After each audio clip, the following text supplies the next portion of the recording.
श्री ज्ञानेश्वरी अध्याय 13वा प्रकृती पुरुष विवेक योग सारांश। या अध्यायात मनुष्याच्या देहाचा व तो देह ज्याच्या सत्तेने चालतो त्या पुरुषाचा विचार केला आहे। यालाच क्षेत्रज्ञाचा विचार म्हणतात। सुरुवातीस ज्यांच्या स्मरणाने शब्दसृष्टी स्वाधीन होऊन वक्तृत्वाला नवरसांचा बहर येतो त्या श्री निवृत्तीनाथांना वंदन करून श्री ज्ञानदेव विषय प्रतिपादनास सुरुवात करतात। या शरीराला क्षेत्र म्हणतात, ते का म्हणतात, ते कसे आहे, त्यावर कोणाची सत्ता आहे, हे ज्ञान प्रत्येकास असणे आवश्यक आहे। ब्रह्मदेव व शंकर यांच्यासारख्या थोरांनी सुद्धा या क्षेत्राचा निर्णय लावण्याकरिता मोठा अट्टहास केला आहे। देव म्हणतात, या शरीरावर सत्ता कोणाची आहे याचा अद्यापि निश्चित निर्णय झालेला नाही। जीववादी, प्रकृतीवादी, संकल्पवादी, स्वभाववादी व काळवादी यांनी आपापल्या परीने या बाबतीत निर्णय करण्याचा प्रयत्न केला आहे। माझाच निर्णय बरोबर आहे असे प्रत्येक जण अट्टाहासाने प्रतिपादन करतो, परंतु हे शरीर नक्की कसे आहे व कोणाच्या मालकीचे आहे हे त्यांपैकी कोणालाही कळले नाही। एवढे वेदातील बृहत सामसूत्र, पण त्याला सुद्धा याचा अजून निर्णय लागला नाही। ते क्षेत्र मी तुला आता सांगतो। हे शरीर 36 तत्वांचे मिळून झालेले आहे। ती तत्वे पुढील प्रमाणे आहेत: पृथ्वी, आप, तेज, वायू आणि आकाश ही पंचमहाभूते। 6वे तत्व अहंकार। याच्याशी वरील पंचमहाभूतांची गाठ पडल्यावर देहाचा आकार स्पष्ट होतो। हा अहंकार मायेच्या पोटात सूक्ष्मपणे राहतो व देहाला चोहोकडे नाचवितो। 7वे बुद्धी। ही सुखदुःख, बरे वाईट यातील निवड करते। 8वे अव्यक्त। पंचमहाभूतांपासून निर्माण झालेले प्राणी स्थूल धर्म टाकल्यावर सूक्ष्म रूपाने यात राहतात। 9 ते 18 कान, नाक, डोळे, त्वचा, जिव्हा ही 5 ज्ञानेंद्रिये आणि हात, पाय, वाणी, उपस्थ व गुद ही 5 कर्मेंद्रिये। 19वे मन।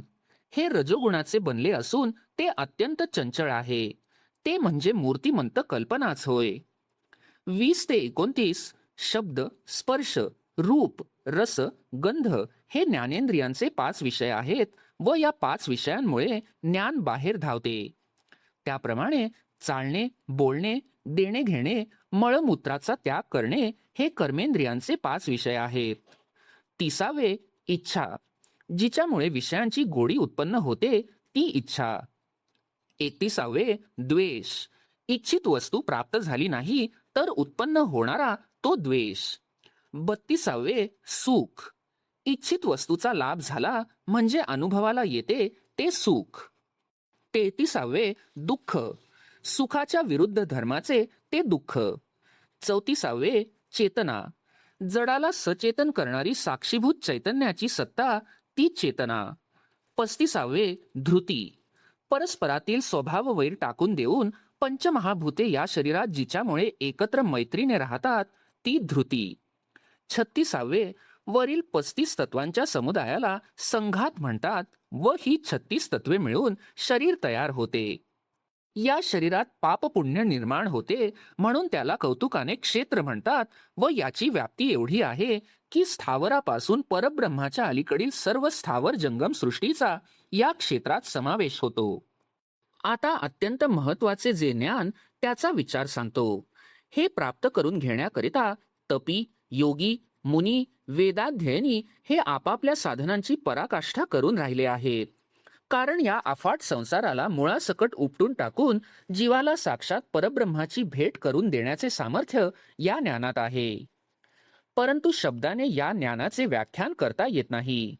हृदयात ज्ञान उत्पन्न झाले म्हणजे इंद्रियांच्या क्रिया पालटतात, त्या लक्षणांवरून ते ओळखले जाते म्हणून ती लक्षणे सांगतो। पहिले लक्षण अमानित्व। अंगी विद्वत्ता, मोठेपणा असून सुद्धा मी अमका आहे अशी इतरांना कल्पनाही येऊ नये व आपले नाम, रूप, मोठेपणा, विद्वत्ता लोकांसमोर येऊ नये अशा पद्धतीने जो वागण्याचे पसंत करतो। दुसरे लक्षण अदंभित्व।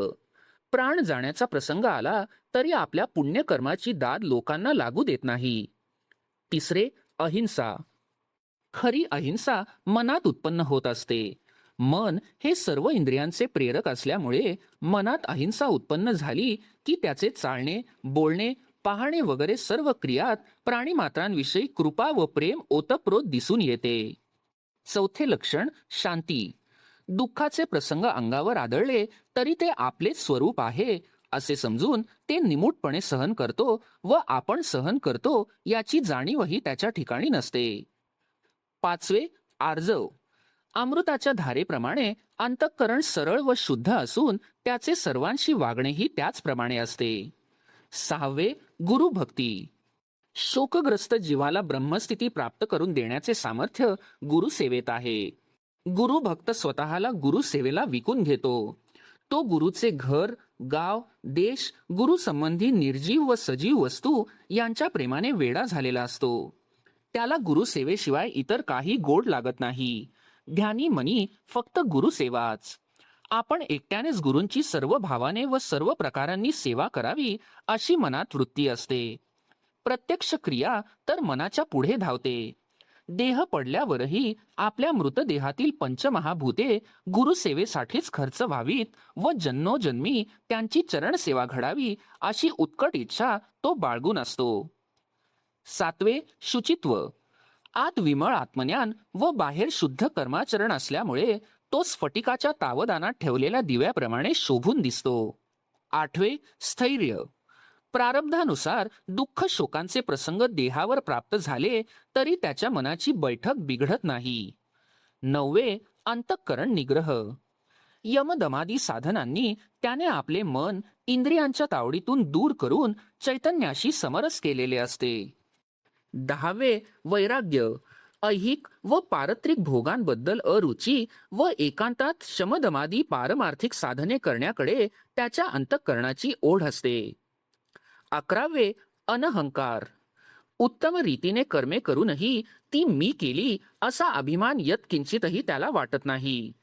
बारावे जन्म मृत्यू, जरा व्याधी, दुःख दोष यांचे अनुदर्शन. मागे झालेल्या जन्मांची दुःखे त्याला सारखी सलत असतात व ऐन तारुण्यात सावध होऊन ती पुन्हा प्राप्त होऊ नयेत म्हणून प्रयत्न करीत असतो. तसेच मृत्यू, म्हातारपण, रोग व दुःख दोष हे येण्यापूर्वीच तो सावध असतो. तेरावे अनासक्ती व अनभिसंग.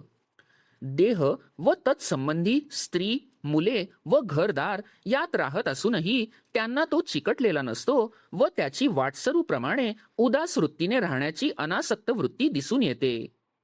चौदावे समचित्त. सुखदुःखाच्या प्रसंगी तो स्वतः सुखी अथवा दुःखी होत नाही. 15वे अव्यभिचारी भक्ती. माझ्याशिवाय या जगात दुसरे गोमटे नाही या निश्चयाने काया वाचा मने करून तो माझी सेवा करतो. 16वे अरती. त्याची एकांतावर प्रीती असते व त्याला लोकांचा कंटाळा असतो. 17वे अध्यात्मज्ञान नित्यत्व. परमात्मा एक खरा, बाकीचा वावगा पसारा आहे असा निश्चय ज्याच्या ठिकाणी झालेला असतो. 18वे तत्वज्ञानार्थ दर्शन. मन व बुद्धी शुद्ध करून परब्रह्माचा साक्षात्कार करून घेतो. तत्वज्ञानाच्या अभ्यासाचे फळ जे नेय ब्रह्म ते त्याला सर्वत्र अनुभवाला येते. ही ज्ञानाची 18 लक्षणे ज्ञानदेवांनी तळ हातावरील आवळ्याप्रमाणे स्पष्ट करून रसाळपणाने सांगितली. त्यामुळे श्रोते संतुष्ट झाले. ते पाहून पुढील व्याख्यान करण्यास ज्ञानदेवांना अधिकच स्फूर्ती आली. वास्तविक अज्ञान म्हणजे ज्ञानलक्षणात जे सांगितले त्याच्या उलट स्थिती असे भगवंतांप्रमाणे ज्ञानदेवांनाही म्हणता आले असते. परंतु त्याज्य गोष्टीचा त्याग करण्यास सोपे व्हावे म्हणून त्यांनी या अज्ञान लक्षणांचेही विस्ताराने वर्णन केले आहे.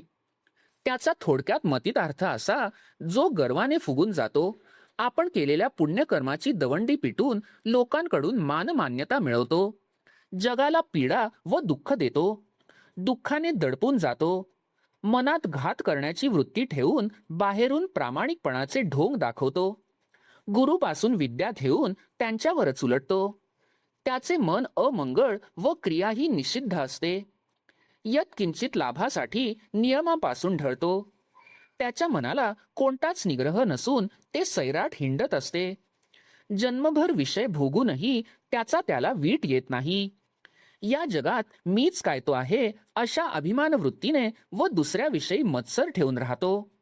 हे कलेवर पडून जाईल याची कल्पनाही नसल्यामुळे स्त्री पुत्राधिकात गुंतून राहतो.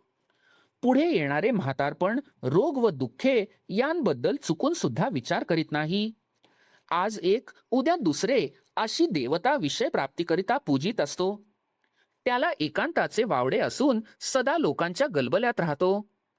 लौकिक प्राप्त करून देणाऱ्या शास्त्राध्ययनाकडे त्याची ओढ असते व आत्मदर्शन करून देणारे योगशास्त्र व उपनिषदे यांच्याकडे तो चुकूनही पाहत नाही. त्याला अर्थातच ज्ञेय ब्रह्माचे दर्शन होत नाही. ज्ञानदेवांच्या व्याख्यानावर श्रोते संतुष्ट झाले. त्यांनी ज्ञानदेवांना शाबासकी दिली. आता देव यापुढे ज्ञेयाचे व्याख्यान करीत आहेत असे म्हणून ज्ञानदेव ज्ञेयाचे कथन करतात. परमात्म वस्तूला ज्ञेय म्हणतात कारण ज्ञाना वाचून ती कोणत्याच उपायाने प्राप्त होत नाही.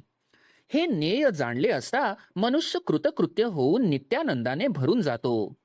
ते ज्ञेय निराकार रंगरूपरहित आहे म्हणून नाम, जाती, रूप, क्रिया हा संबंध त्याच्या ठिकाणी नाही. परंतु ते दिसत नसले तरी सर्व पदार्थांना सर्व काळात ते व्यापून राहिले आहे. व्यापून राहिले हेही म्हणणे त्याला खपत नाही, कारण जेथे एकच एक आहे तेथे कोण कोणाला व्यापणार. पण शिष्याची समजूत पटावी म्हणून गुरु ही भाषा वापरतात इतकेच. पंचमहाभूतातील गुण, विकार व इंद्रिये या सर्वांना याच्याच सत्तेचा आधार आहे. असे सर्वांना व्यापून राहिल्यामुळे अज्ञानी लोकांना ते पदार्थातील सत्वादी गुणांसारखे भासते, पण ते त्यापासून पूर्णपणे अलिप्त आहे. या तिन्ही गुणांचा नाश झाला तरी ते उरतेच. जगताच्या उत्पत्ती, स्थिती व लय या अवस्थांप्रमाणे लोक त्याला ब्रह्मा, विष्णू व महेश अशी नावे देतात, पण ते या विरहित अखंड एक रसच आहे. देहादी परिग्रहाचा त्याग करून ज्यांनी या ब्रह्माला यथार्थ जाणले त्यांना पुढे काही करावयाचे शिल्लक राहत नाही. अवघा एक आत्माच आहे, पण हे बुद्धीला पटत नाही. म्हणूनच क्षेत्र, ज्ञान, अज्ञान व ज्ञेय असे चार भेद करून ते सांगावे लागले. तुझी ऐकण्याची तीव्रता पाहून पुन्हा हाच विचार कपिल मुनींच्या सांख्यशास्त्रातील परिभाषेमध्ये सांगतो. आताच जे क्षेत्र व क्षेत्रज्ञ सांगितले त्यांनाच सांख्यशास्त्रात प्रकृती व पुरुष म्हणतात. ही दोन्ही अनादिसिद्ध असून अगदी जुळ्यांप्रमाणे आहेत. बुद्धी, इंद्रिये, गुण वगैरे हे प्रकृतीपासून उत्पन्न झाले व त्यापासून कार्याची उभारणी होते. यातील गुणांच्या स्वरूपाप्रमाणे त्या कर्माला सत्कर्म व निषिद्ध कर्म असे म्हणतात व त्यापासून सुख व दुःख उत्पन्न होते. हे प्रकृतीपासून उत्पन्न झालेले सुख दुःख तिचा भरता जो पुरुष त्याला भोगावे लागते असे आपणास दिसते. पण वास्तविक पुरुष निराकार, निर्गुण, अकर्ता व अभोक्ता आहे. असे जरी आहे तरीही गुणमयी प्रकृती त्याचे सर्व बनून त्याला संसार करावयास लावते व जगाची उभारणी होते. पुरुषाने या प्रकृतीरूपी स्त्रीचा नुसता संग केला म्हणून त्याला ही जन्म मरणाची अनर्थ परंपरा भोगावी लागली. तो भोगतो असे आपणास प्रकृतीच्या गुणांमुळे वाटते, पण खरे सांगावयाचे तर तो त्याच्यावर आळ आला आहे. पुरुषाला जन्मही नाही व भोगणेही नाही. हा पुरुष प्रकृतीचा विचार ज्यांनी यथार्थपणाने जाणला ते पुरुष देहात वावरताना दिसले तरी देहाच्या मोहाने ते भुलत नाहीत. आत्मा व अनात्मा यांच्या सरभेसळीत आत्म्याला निवडून काढण्यासाठी ध्यान, सांख्य, योग, कर्म असे प्रसिद्ध पण कठीण मार्ग आहेत. पण ज्यांना ही वेगळी करण्याची सूक्ष्म दृष्टी नाही अशा अज्ञानी जीवांनाही तरणोपाय आहेच. त्यांनी जर निराभिमान होऊन हिताहित जाणणारे जे दयाळू संत आहेत त्यांच्या पायी पूर्ण विश्वास ठेवून त्यांचे सर्व भावाने दास्यत्व पत्करले व त्यांनी सांगितल्याप्रमाणे जर ते वागले तर तेही या जन्म मरणातून मुक्त होतात.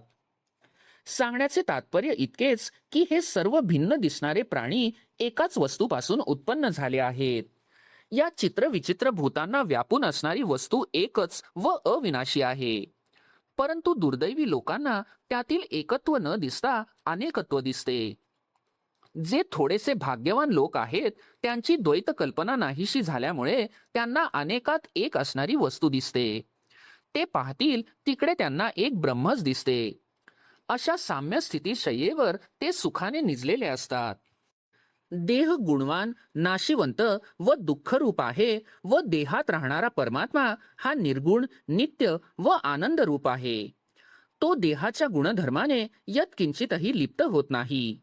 तो या देहाचा प्रकाशक आहे. देह व आत्मा यातील ही वेगळीक जाणून घेण्यासाठी साधक अहर्निश खटपट करीत असतात.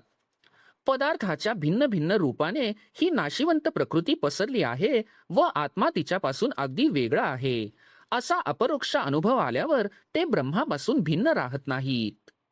याप्रमाणे श्रीकृष्णांनी अर्जुनाला प्रकृती पुरुषाचा संपूर्ण विचार सांगितला. ज्याप्रमाणे दिव्यात तेल घातले म्हणजे तो अधिकच प्रज्वलित होतो, त्याप्रमाणे अर्जुनाची ऐकण्याची उत्कंठा वाढतच होती. भगवंतालाही आपल्या सांगण्याचे सार्थक होत आहे हे पाहून आनंद झाला. यापुढे सर्व विश्व आनंदमय करण्याचा विचार देव सांगणार आहेत. ज्ञानदेवांनाही यामुळे व्याख्यान करण्यास अधिकच स्फूर्ती आली. शृंगार रसाला मागे टाकील अशा शांत रसाने युक्त, अमृतही ज्याच्या पुढे फिके पडेल अशा अक्षरांनी भरलेले, उपमा व अलंकार यांनी परिपूर्ण असे व्याख्यान यापुढे मी करीन. त्यामुळे खेचर वृत्तीच्या लोकांचाही उद्धार होईल व संपूर्ण जगाला परतत्वाचा साक्षात्कार होऊन महानंद अनुभवास येईल, अशी त्यांनी प्रतिज्ञा केली. ती पूर्ण करण्याकरिता श्री निवृत्तीनाथ समोरच बसले होते. त्यांना आशीर्वाद देण्याविषयी लढिवाळपणाने विनवून ज्ञानदेवांनी हा अध्याय संपविला आहे. अध्याय 13वा समाप्त. श्री सच्चिदानंदार्पणमस्तु.